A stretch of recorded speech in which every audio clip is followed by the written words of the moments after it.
हमारे साथ छत्तीसगढ़ के स्वास्थ्य मंत्री टीएस सिंहदेव जी जुड़ चुके हैं।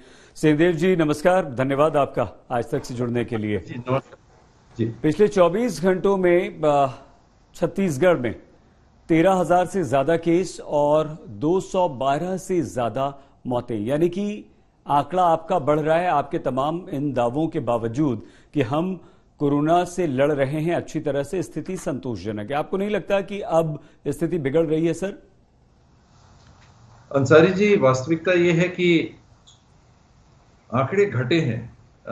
संजोग से आपसे चर्चा हो रही है जी, तो बहुत ज्यादा स्थिति नहीं, लेकिन अगर आप इस चार्ट को देखेंगे तो ये छत्तीसगढ़ की स्थिति दिखा रही है। ये कल की रिपोर्ट है जो आपने कहा, तो आंकड़े थोड़े से डिप हुए हैं और प्रतिशत आंकड़ों का अगर आप देखेंगे तो 22.57 पे आया है। ये जो ग्राफ है ये परसेंटेज का है, ये जो ग्राफ है ये रियल नंबर्स का है।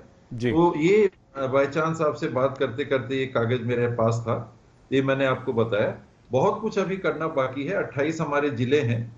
इन 28 जिलों में 5 केवल जिले ऐसे हैं जो 15% से कम की पॉजिटिविटी के हैं। 17 जिले ऐसे हैं जो 15 और 30 के बीच में हैं। ये 22 जिले हो गए और 6 जिले ऐसे हैं जो 30% से ऊपर की पॉजिटिविटी के हैं। तो अभी चिंता की बात, हमारे लिए बड़ी चिंता की बात बनी हुई है। 2 संभाग 10 जिले जो हमारे हैं उनमें गिरावट आई है। जहां पहले केसेस ज्यादा आए थे, रायपुर और दुर्ग संभाग 5-5 जिले हैं, ये 10 जिले हो गए। और बस्तर संभाग के 7 जिले, 17 जिले, ये 17 जिले हैं जिसमें स्थिति थोड़ी संतोषजनक है। बिलासपुर संभाग के 6 जिले और सरगुजा संभाग के 5 जिले, ये हमारे लिए अभी चिंता का सबब बने हुए हैं। इनमें पॉजिटिविटी हाई है, अभी पॉजिटिविटी भी हाई आ रहे हैं, केसेस भी आ रहे हैं। ये हमारे लिए चिंता की बात बनी हुई है। अच्छी बात यह है सिंहदेव जी कि आप बहुत ईमानदारी से स्वीकार कर रहे हैं कि चिंता की बात बनी हुई है। जी, रायपुर आपका प्रभावित है, बिलासपुर प्रभावित है, दुर्ग, लेकिन अगर यहां पर स्थिति सुधर रही है, बिलासपुर में आपने कहा कि आपकी कोशिशें हैं, वहां पर अभी चिंता आपकी बनी हुई है। लेकिन एक और चिंता है सर, वो ये कि तीसरी वेव, तीसरी लहर आने वाली है। इस बात की चेतावनी एक्सपर्ट्स, डॉक्टर्स दे रहे हैं। तो अभी हम दूसरे से नहीं निपट पा रहे हैं, तीसरी से निपटने की क्या तैयारी है आपकी? जब पहला दौर आया था उसी समय अंतरराष्ट्रीय विशेषज्ञों ने इस बात की चर्चा कर ली थी और हम सब दूसरे दौर और तीसरे दौर का मान के चल रहे थे कि आएगा। एक तरह से इंतजार कह सकते हैं कि इंतजार था। हम उतनी तैयारी नहीं कर पाए थे या अनुमान नहीं लगा पाए थे कि दूसरा दौर इतना बड़ा आएगा।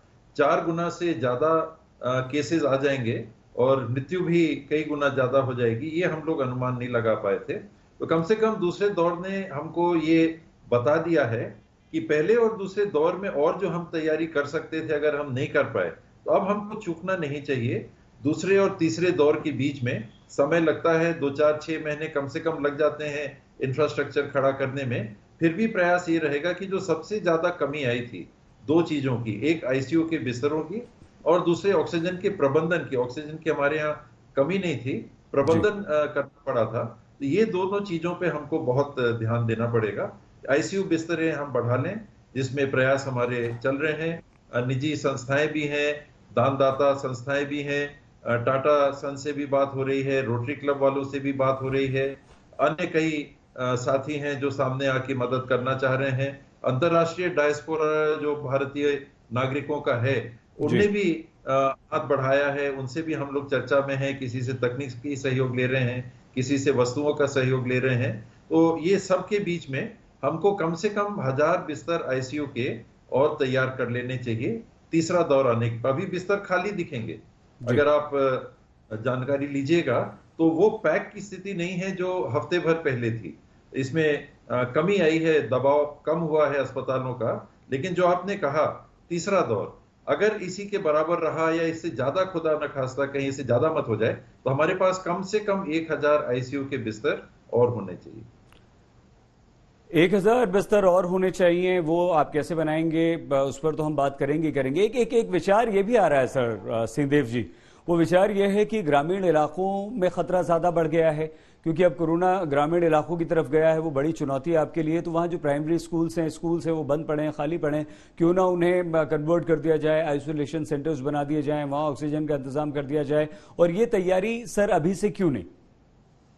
इसमें ग्रामीण क्षेत्रों में हम क्वारंटीन सेंटर बना रहे हैं बाहर से आने वालों के लिए।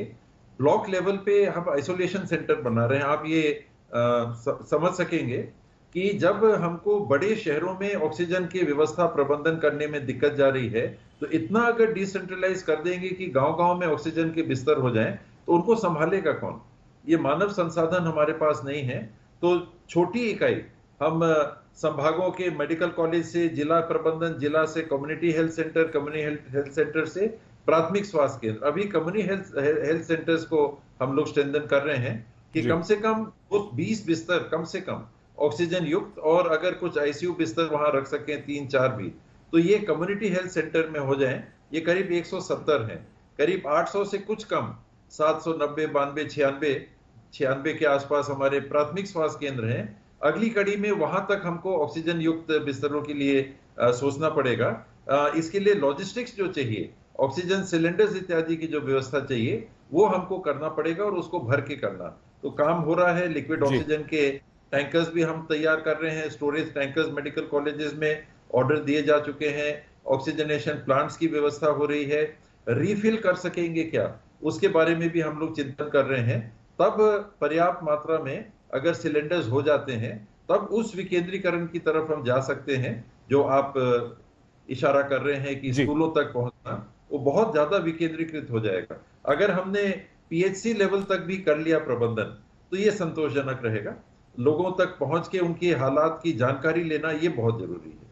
नहीं, ठीक है आपकी बात, लेकिन उसमें आगे इसी विचार में एक विचार ये भी जुड़ रहा था कि जो मेडिकल कॉलेज के स्टूडेंट्स हैं, एमबीबीएस के स्टूडेंट्स हैं, उन लोगों को आप शामिल कर सकते हैं, उन लोगों को इन इलाकों में भेज सकते हैं। जो नर्सेज हैं या जिन्होंने अप्लाई किया हुआ है, जिनके पास अभी नौकरी नहीं है, उन लोगों को टेम्परेरी आप ले सकते हैं। इस तरह की बातें भी आ रही थी। सर, हो जाएगा, इस पर बात करेंगे। लेकिन सुप्रीम कोर्ट ने एक ऑब्जर्वेशन दिया सर, वो ये कहा कि आप महाराष्ट्र मॉडल से सीखिए। और महाराष्ट्र क्योंकि सबसे ज्यादा प्रभावित पहले दौर में था, दूसरे दौर में था, और महाराष्ट्र ने बहुत अच्छी तरह से काबू पाया, कम से कम जो ऑक्सीजन को लेकर कमियां हो रही थी। आपको लगता है कि वहां से कुछ अच्छी बातें लेनी चाहिए छत्तीसगढ़ को? अवश्य, कहीं से भी जहां से हमको जानकारी मिल सके, जहां से हमको ज्ञान मिल सके, हमको गाइडलाइन मिल सके, अवश्य हम लेना चाहेंगे। ये तो इससे बड़ी भूल क्या हो सकती है अगर कोई सोचे कि वो सब कुछ जानता है और सब कुछ कर लेगा। ये सबसे बड़ी भूल और सबसे बड़ी चूक है।